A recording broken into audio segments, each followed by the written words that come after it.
Hi, I'm Steve. And I'm Crystal. And welcome to Cafe Biblos. Today we're going to be starting out in Psalm chapter 2, which is all about a certain guy. A king, in fact. Oh, really? Yes, and very specifically, a king that has not come yet, but he is on his way.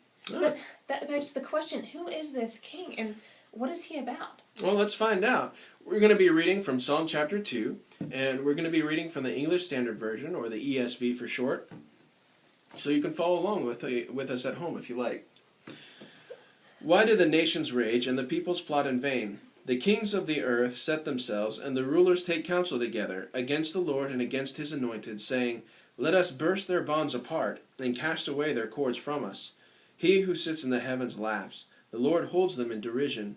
Then he will speak to them in his wrath, and terrify them in his fury, saying, As for me, I have set my king on Zion, my holy hill. I will tell the decree. The Lord said to me, You are my son. Today I have begotten you. Ask of me, and I will give you the nations your heritage, and the ends of the earth your possession. You shall break them with a rod of iron, and dash them in pieces like a potter's vessel. Now therefore, O kings, be wise. Be warned, O rulers of earth. Serve the Lord with fear, and rejoice with trembling. Kiss the Son, lest he be angry, and you perish in the way, for his wrath is quickly kindled. Blessed are all who take refuge.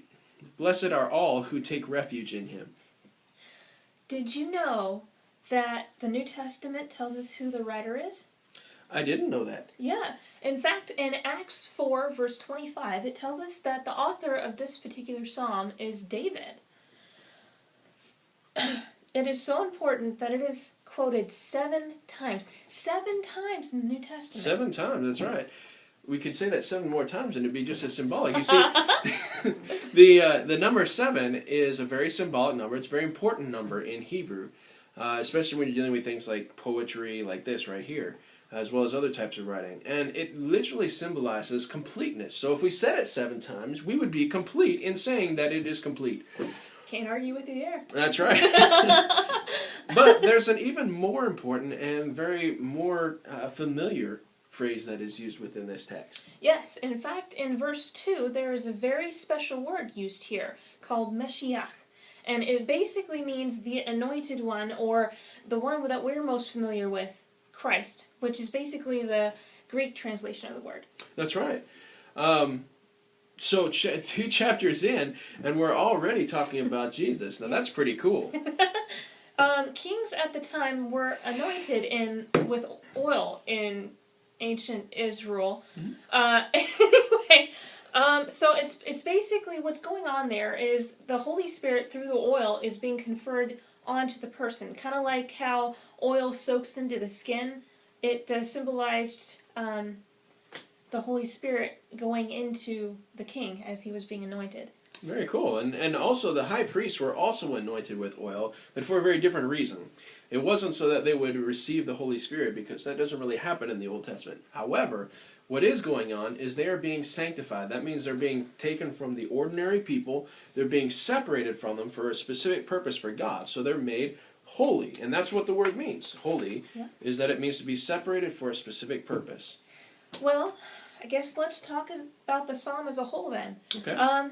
First, we see the response of the country's leaders to the coming Messiah. They basically didn't want, or they wanted to be free from God. Well, what does this mean exactly? Why would they want to be free from God?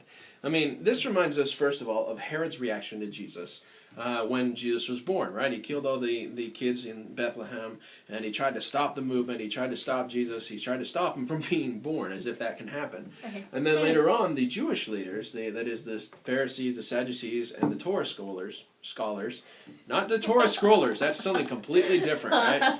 The Torah scholars, I'm having trouble with that word for some reason.